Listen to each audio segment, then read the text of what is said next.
سلام، وقت همتون بخیر.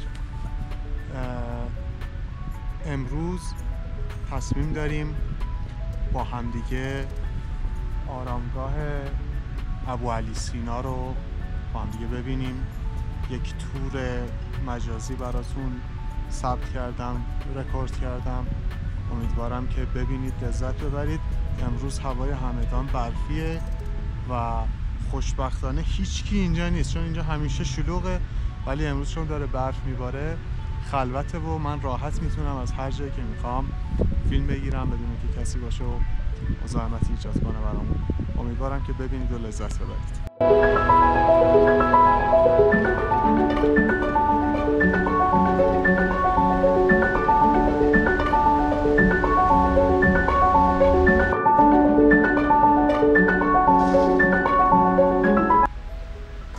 ابوعلی حسین ابن عبدالله ابن حسن ابن علی ابن سینا، مشهور به ابوعلی سینا، ابن سینا، پور سینا و شیخ الرئیس، در بین سالهای 359 تا 416 هجری خورشیدی، همچنین 980 تا 1037 میلادی، همه چیزدان، پزشک، ریاضیدان، اخترشناس، فیزیکدان، شیمیدان، جغرافیدان، زمینشناس، شاعر، منطقدان، فیلسوف، موسیقیدان و دولتمرد ایرانی و از مشهورترین و تأثیرگذارترین فیلسوفان و دانشمندان ایران زمین و جهان است که به ویژه به دلیل آثارش در زمینه فلسفه و پزشکی اهمیت دارد.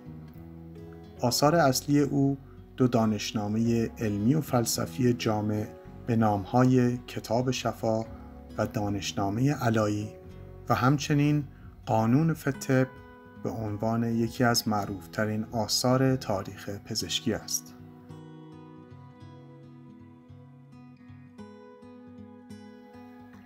وی 450 کتاب در زمینه‌های گوناگون نوشته است که شمار زیادی از آنها در مورد پزشکی و فلسفه است. جورج سارتن در کتاب تاریخ علوم وی را یکی از بزرگترین اندیشمندان و دانشمندان پزشکی می‌داند. همچنین وی او را مشهورترین دانشمند دیار ایران می‌داند که یکی از معروفترین ها در همه زمانها و مکانها و نژادهاست. همچنین وی در زمینه فیلسوفان بزرگ جهان قرار دارد. دانشنامه فلسفه دانشگاه تنسی ابن سینا را تأثیرگذارترین فیلسوف جهان پیش از دوران مدرن معرفی می کند.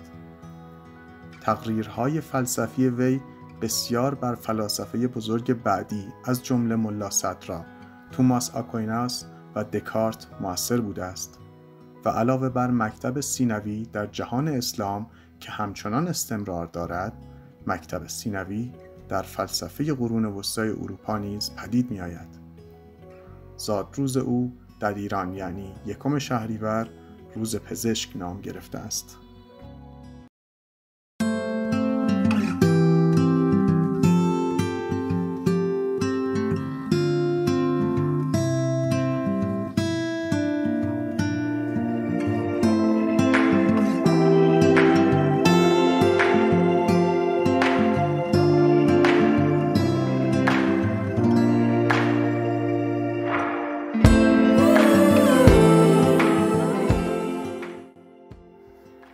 در حال حاضر تالار جنوبی آرامگاه به عنوان موزه محل نگهداری سکه، سفال، برنز و سایر اشیاء کشف شده مربوط به هزارهای قبل از میلاد و دوران اسلامی اختصاص یافته و در تالار شمالی کتابخانه‌ای مشتمل بر 8000 جلد کتاب خطی و چاپی نفیس ایرانی و خارجی و غرفه‌هایی مربوط به آثار ابوعلی سینا و شعرا و نویسندگان همدانی نگهداری می شود. مکمل این بنا بوستانی به شکل نیم دایره با فضای سبز است و نیز تندیس ابوعلی سینا در حالی که کتابی در دست دارد در ضلع شرقی میدان نصب شده است.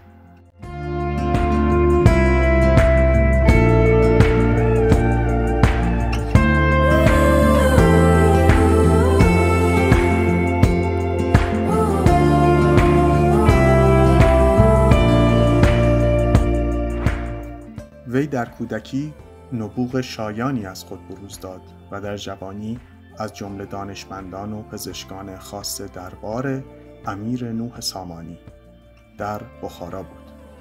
سپس با زوال سامانیان و نزدیک شدن خطر سپاه سلطان محمود غزنوی از بخارا به گرگان خوارزم رفت و از آنجا به گرگان نزد امیران آل زیار پناه برد. سپس در خدمت مجدالدوله رستم امیر آل بویه در ری رسید و پس از آن در همدان وزیر شمس‌الدوله دیلمی بود. پس از مرگ امیر وی را زندانی کردند تا اینکه از آنجا گریخت و نزد علاءالدوله حاکم اصفهان از آل کاکویه رفت و در خدمت او بود تا نهایتاً در همین منصب در سفر به همدان درگذشت.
بنای قبلی آرامگاه بوعلی سینا در زمان قاجاریه ساخته شده بود.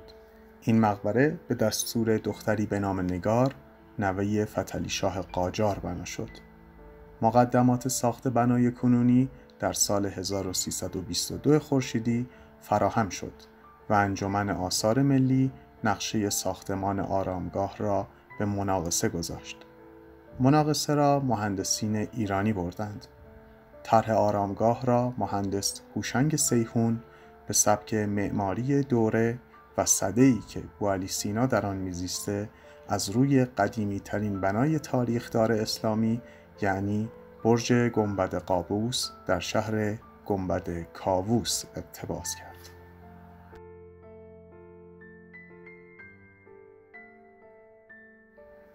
کار ساخت بنای جدید آرامگاه در سال 1333 به پایان رسید.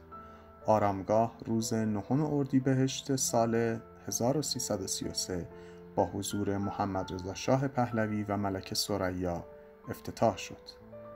محل آرامگاه جدید بوعلی منزل مسکونی و مقبره فردی به نام ابو سعید دخوک، دوست صمیمی بوعلی سینا بوده است که بقایای جسد بوعلی سینا هم به همین مکان منتقل و دفن شد.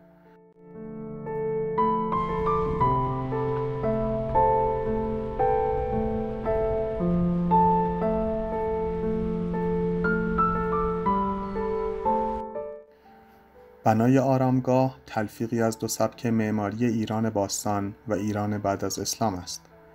در طراحی این مجموعه از عناصری از هنر معماری سنتی ایرانی استفاده شده است. عناصری مانند برج الهام گرفته از برج گنبد قابوس، باغچه‌ها متأثر از باغ‌های ایرانی، آبنماها الهام گرفته از حوضخانه‌های سنتی و نمایی با روکار سنگ‌های حجیم و خشن خارا که با سنگ گرانیت کوهستان الوند آراسته شده و نمودار کاخ‌های باستانی ایرانیان است. به گفته سیحون در کتاب نیم قرن آثار معماری و نقاشی سیحون، 10 ستون ایوان نشانه 10 قرن پس از بوعلی است. با توجه به اینکه ساخت این آرامگاه به مناسبت گرامی داشته هزاره بوعلی بود و 12 ستون برج نمادی از 12 دانشی است که بوعلی در روزگار خود بر همه آنها چیره بود.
یادتون نره کانالمون رو لایک کنید، سابسکرایبمون کنید و برامون کامنت بذارید.